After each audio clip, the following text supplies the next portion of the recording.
1차 경선이 끝난 직후인 9월 17일 명씨는 김 여사에게 캠프 총괄 공동본부장 후보 4명을 추천합니다. 한 달 뒤 주호영 의원은 상임선대위원장으로 임명됐습니다. 우리 주호영 의원님께 감사드리고 우리가 함께 손을 잡고 반드시 정권 교체를 이뤄서 나경원 의원을 제외한 나머지 2명도 총괄 특보단장과 경선캠프 공동선대위원장에 위촉됐습니다. 명씨는 언론 인터뷰에서도 자신이 캠프 인사에 직접 개입했다고 주장했습니다. 제가 보고 분석해 준 사람은 사람을 사고 친 사람이 없어요. 경기 교육감, 인테이, 그 사람 이력서 누가 본지 알아요? 저예요. 이력서 보고 그 회사에 전화하니까. 그러면 됐어요? 그거 모르잖아요. 대통령 여사는. 관련된 대화도 눈에 띕니다. 지난 대선 윤석열 선거 캠프에서 정책총괄지원실장을 지낸 신용한 교수. 경선 기간엔 원희룡 후보를 지원했습니다. 그는 이 수사 보고서를 살펴보다가 이상한 점을 발견했다고 합니다. 각 캠프 내 주요 관계자들이 볼 수 있던 문건. 그런데 캠프 내에 아무런 직책도 없던 명씨가 먼저 김건희 여사에게 이 문건을 전달합니다. 제가 충격받았던 게 여기 경선 룰과 날짜가 바뀌잖아요. 뒤에. 여기에 이제 보시면 처음에 국민 여론조사 100%라고 되어 있잖아요. 실제로는 2대8로 치렀습니다. 왜 제가 이걸 선명하게 기억하냐면 다른 캠프에서 항의를 했거든요. 왜 룰이 바뀌느냐고. 9월 5일 1차 경선룰이 바뀌었습니다. 당시 홍준표 후보는 자신의 유튜브 채널 홍카콜라 TV를 운영하며 일반 국민들의 지지도가 높았고, 그에 반해 윤석열 후보는 국민의힘 당원들의 지지도가 높았던 상황. 당시 김 여사는 국민의힘 선관위원 2명이 경선 수정안을 적극 돕기로 했다는 제3자의 메시지를 명씨에게 전달하며 의견을 구했습니다. 이름이 언급된 선관위원들에게 연락이 왔습니다. 경선 수정안 적극 돕기로 이러면서 이제 연락처까지 공유가 됐더라고요, 서로 간에. 모르겠어요. 나는 전혀 모르겠는데. 그러면 혹시 김 여사님으로부터 연락 받으신 적 없나요? 없어요. 전혀 없어요. 저는 전혀 그건 전화도 없고. 연필 씨도 이사빈 나이를 물론 그 사람 아직입니다. 김건희의 당시의 걱정은 일단 국민의힘 후보가 돼야 되는 거였어요. 경선 룰에 대한 걱정도 있었던 겁니다. 다른 건 모르겠으나 명태균은 당시에 국민의힘 내부 사정을 너무 다 잘 알고 있었습니다. 김건희와 공유하면서 심지어 경선위원회 전화번호, 이름, 전화를 할지 말지 이런 것들을 서로 논의했다는 것 자체가 그건 사실 후보에 부인할 일은 아니죠. 대선을 2달이 앞두고 김 여사는 기자회견을 열고 논문 표절 의혹 등을 사과했습니다. 약 2년 전만 해도 그렇게 많은 기자님들과 카메라 앞에 대통령도 아니라고 저는 소개해주는 당연히 상상 못했습니다. 앞으로 남은 선거 기간 동안 조용히 반성하고 성찰하는 시간을 갖겠습니다. 그리고 남편이 대통령이 되는 당분간도 아내의 역할에만 충실하겠습니다. 부디 노력을 거두어 주십시오. 아내의 역할에만 충실하겠다던 김 여사는 윤 대통령 취임 이후에도 명씨와 연락을 주고받았습니다. 2022년 11월 윤 대통령 부부는 아세안 정상회의와 G20 참석을 위해 동남아시아 순방길에 올랐습니다. 순방 2일차에는 각국 영부인들과 함께 앙코르와트 방문이 예정돼 있었습니다. 그런데 김건희 여사는 앙코르와트 방문을 돌연 취소하고 심장질환을 앓는 소년의 집을 찾아 위로했습니다. 갑작스런 일정 변경에 대한 논란이 일었습니다. 공교롭게도 순방 4일 전 명씨는 꿈 얘기를 하며 김 여사에게 남쪽을 조심하라는 메시지를 보냈습니다. 윤석열 정부의 탄생부터 국정 운영에 이르기까지 명태균 씨의 그림자가 짙게 드리워져 있었습니다. 유권자는 윤석열 씨를 대통령으로 뽑았고요. 윤석열 씨를 대통령으로 뽑은 이유는 뭐냐면 네가 행정부 수반으로서 국무위원들을 임명을 해가지고 공조직을 통해가지고 국정을 운영하라고 보내준 겁니다. 선출해준 거예요. 그런데 공조직은 제대로 작동하지 않는데 전혀 유권자들은 알 수 없는 사람이 알 수 없는 경로를 통해가지고 알 수 없는 일들이 일어나게 되잖아요. 그러면 국정이 망가지는 거고요. 그 다음에 이 국가적인 자원의 왜곡이 일어나는 거고요. 더 나아가가지고 그런 짓 하지 말라고 만들어놓은 법률이 무력화되는 겁니다.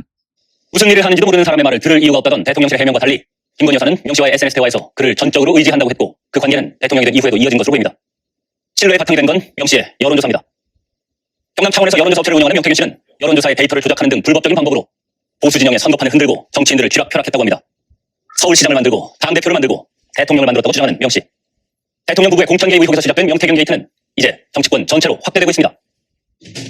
2021년 9월 국민의힘 대선 후보 경선이 시작됐습니다.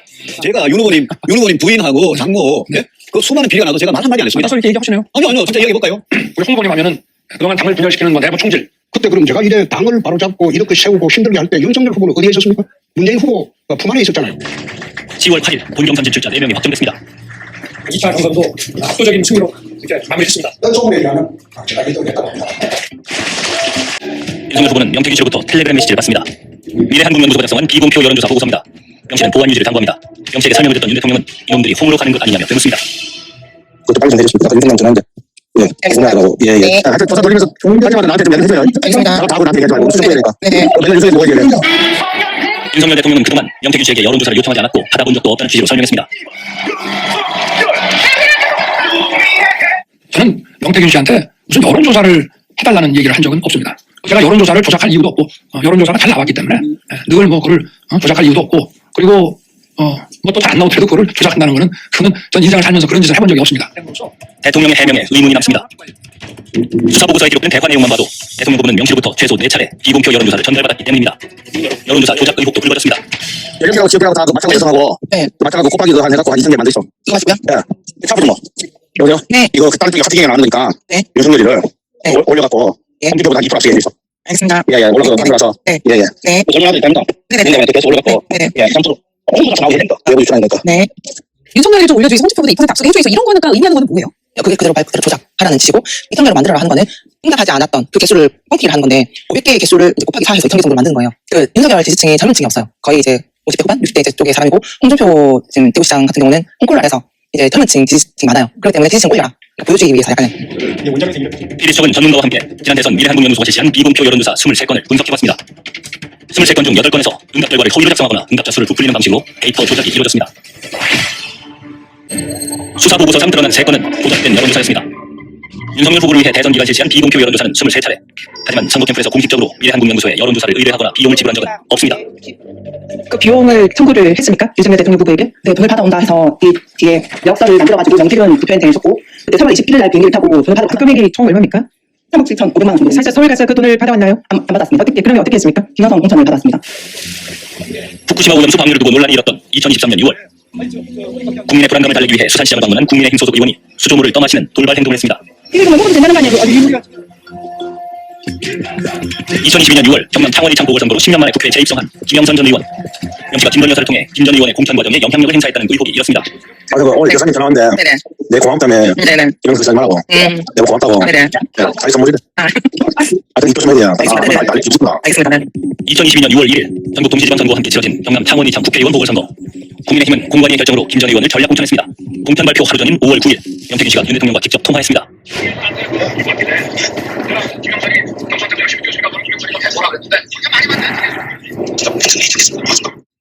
명 씨의 변호인은 라디오 방송에 나와 드러나지 않은 통화 내용이 더 있다고 말했습니다. 윤석열 씨가 당에서 시끄럽다 이런 취지로 이야기를 하지 않습니까? 네, 맞습니다. 예, 예. 그 가운데 내용들이 빠져 있어요. 좀 누락된 내용은 어떤 내용이었습니까? 누구에게 그렇게 하겠다는 혹시 실명이 나옵니까? 실명이 나옵니다. 그 실명이 누굽니까? 윤석열입니다. 윤상현 의원은 당시 보궐선거 공천관리위원장. 명 씨는 무소속이었던 윤 의원을 국민의힘에 복당시키고 윤석열 후보 캠프로 추천한 사람이 본인이라고 주장합니다. 내가 윤상열 복당시켰어요. 윤상열 저 본부장을 앉을 겁니다. 윤상열 앉으면 되는 줄 알아요. 그 사람 지금 재판받고 있어요. 제1야당의 제1기로 받는 후보에 총괄 본부장을 잡아놓을 수 있어요. 시킬 수 있어요. 안 그러면 윤상열은 법정 구속되는데 정권 바뀌면 그 사람 어떻게 무죄 되겠지요. 윤상열 살라 못 줘야 돼요. 실제 명 씨는 김 여사에게 캠프 본부장급 인사로 윤상현 의원을 추천했습니다. 명 씨가 윤상현 의원 복당 소식을 알리자 윤 대통령은 윤상현 의원과 저녁을 하기로 했다고 답합니다. 공천 개입 의혹과 관련해 윤상현 의원의 입장을 물어봤습니다. 윤석열 대통령 국회와 통화하시거나 지난번에도 말씀드렸습니다. 그런 건 없습니다. 앞으로 이 논란에 대해서 제가 불가피할 거다 이런 조사가 왜 조사를 받아야 되는지 이유를 모르겠어요. 제가 연결을 불렀고요. 명 씨는 김영선 의원과 함께 여사를 만났다고 합니다. 일반 사람은 타지 못하는 대통령만 탈 수 있는 기차가 있더라. 김 여사랑 이제 김영선이랑 본인이 있었는데 거기서 이제 김 여사가 김영선한테 의원님 공천 어떻게 받으신 거 아시죠? 여 선생님과 망했다 이런 얘기하면서 평생 책임지셔야 된다. 그 얘기를 했다. 이 사건의 본질은 윤 대통령에게 무상으로 여론조사를 해주고 대가성 공천을 받았냐 하는 겁니다. 선거 여론조사를 하기 위해서는 여러 가지 경비가 드는데 이런 경비를 지출하지 않은 채 그 선거 여론조사의 결과들을 가질 수 있다는 것은 이것은 어떤 의미에서는 선거 여론조사에 필요한 경비만큼의 이득을 취하게 되는 것입니다. 그래서 비록 현금을 주고받고 하지 않았다 하더라도 현금으로 가름할 수 있는 어떤 서비스들 이런 것들이 주고받았다면 여전히 정치자금법 위반으로 그렇게 계산을 해야 되겠죠. 명 씨는 유력 정치인들과 관계를 맺어왔다며 여러 차례 폭로했습니다. 이것도 대표가 얘기 좀 하겠어요. 이준석 당대표 만들고 나서 김진태는 그 내가 살린 거야. 벌써 내가 손을 잡고 얘기하니까 그분이 내 생명의 은인이라고. 내가 어디서 박아서 고맙다고 했어. 그래서 당대표 전화하는데 이거 오래 살라고 박아서 오래 살라고 또 시간에 기도해야 되는 상황이 벌어졌네. 내가 월성이 갔어. 뭐라고 했냐. 아니 시장님 시장을 내 대통령 할래. 얘 대통령이 지금 이형 나한테 대통령이었어. 잘해야지. 불러가라고. 이거 좀 잘못된 말 잘못된 거. 명 씨는 2021년 서울시장 보궐선거 시기에 오세훈 시장을 알게 됐다고 합니다. 혜경 씨의 개인 통장으로 입금됐습니다. 나는 국민의힘의 당원이고 또 좋아하고 오세훈 시장님이 아세요? 몰라요 시장님은 루트를 유리하게 할 수 있다. 난 그런 거 좋게 준다고 얘기했어요. 오세훈 시장은 자체 여론조사 보고서를 들고 온 명태균 씨를 2번 정도 만난 것이 전부라고 했습니다. 1월 중하순 정도에 저를 찾아왔는데 김영선 의원 소개로 함께 왔는데 그때 함께 와서 2번까지 만난 걸 제가 기억을 합니다. 캠프를 총괄 지휘하던 강부의 이제 정무부장이 됐죠. 강정부부장에게 이 사람이 이런 식으로 우리 선거를 돕겠다고 하니 한번 얘기 들어보고 판단해봐라 라고 넘겨준 게 저로서는 그게 마지막입니다. 구속 수감 중인 명태균 씨는 오세훈 시장에 이어 홍준표 대구시장에 대해서도 독서를 이어갔습니다. 홍 시장은 2020년 무소속으로 대구 수서울에 출마해 당선됐고 21년 6월 국민의힘에 복당하며 대선 경선 레이스에 뛰어들었습니다. 홍준표 시장의 측근으로 알려진 최모 씨가 대선 경선 기간 중 미래한국연구소에 여론조사를 의뢰했습니다. 여보세요? 내가 카톡 봤어요. 네, 맞습니다. 나 내가 받았어요. 네, 지금 보고 있습니다. 그래갖고 저 3,000개 해달랐는데. 좀 활동도 다 정해주셨네요. 다 정해져 있어요? 네, 지역별로 할당이 다 정해졌습니다. 설문지도. 설문지도 네, 주셨고요. 홍 시장의 측근은 명 씨에게 57만 명의 국민의힘 당원 명부를 건네며 여론조사를 요청했습니다. 여론조사를 통해 성별, 연령은 물론 당원들이 어느 후보를 지지하는지 성향이 파악됐습니다. 홍준표 시장의 측근은 당원들의 지지 성향이 파악된 로데이터도 받아갔습니다. 악용될 경우 선거의 공정성을 해칠 수 있는 부분입니다. 여론조사를 하는 과정에서 공개되면 안 되는 로데이터들이 당연히 확보가 돼요. 문제는 이 로데이터가 외부로 또 한 번 유출됐느냐. 누구에겐가 그 조사 결과가 유리한 자에게 쓰임이 있어서 건네졌다면 그건 범죄 행위죠. 그리고 실질적으로 그걸 가지고 무슨 일을 했을까. 이건 매우 중요한. 작년 9월 5일에 뉴스토마토 보도가 나오지 않았다면 이 명태균 사건은 세상에 나오지 못했을 거예요. 왜냐하면 선관위에서 작년 11월에 고발을 했는데 거의 1년 가까이 수사를 지지부진, 그것도 검사한테 배당을 하지 않고 수사과에 배당을 해서 하는 둥 마는 둥 하고, 창원지검이 이 사건을 계속 수사한다면 자신들의 잘못은. 또 홍준표 대구시장의 입장을 듣고자 대구시청 공보실, 대구시장 비서실 등에 연락해봤지만 답변을 들을 수 없었습니다. 검찰이 이미 지난해 11월 주요 증거들을 확보하고도 정작 윤 대통령 부부조차 조사하지 않았던 사실이 검찰 수사보고서로 드러났습니다. 명태균 씨는 더 많은 정치인들과의 대화가 담겼다고 알려진 일명 황금폰을 2달 전 검찰에 제출한 상태입니다. 휴대전화에선 통화 녹음을 비롯해 무려 15만 개가 넘는 파일이 복원됐다고 알려졌지만 의혹이 제기된 정치인들에 대한 수사는 시작도 되지 않았습니다. 탄핵 심판과 조기 대선 여부를 앞두고 또다시 주요 정치인들의 눈치부터 살피는 것 아니냐는 비판이 일 수밖에 없습니다. 검찰은 서둘러 수사를 진행하고 그 결과를 명명백백하게 공개해야 할 겁니다. 그것이 정치검찰이란 오명을 싣고 잃어버린 검찰의 신뢰를 회복하는 첫걸음입니다.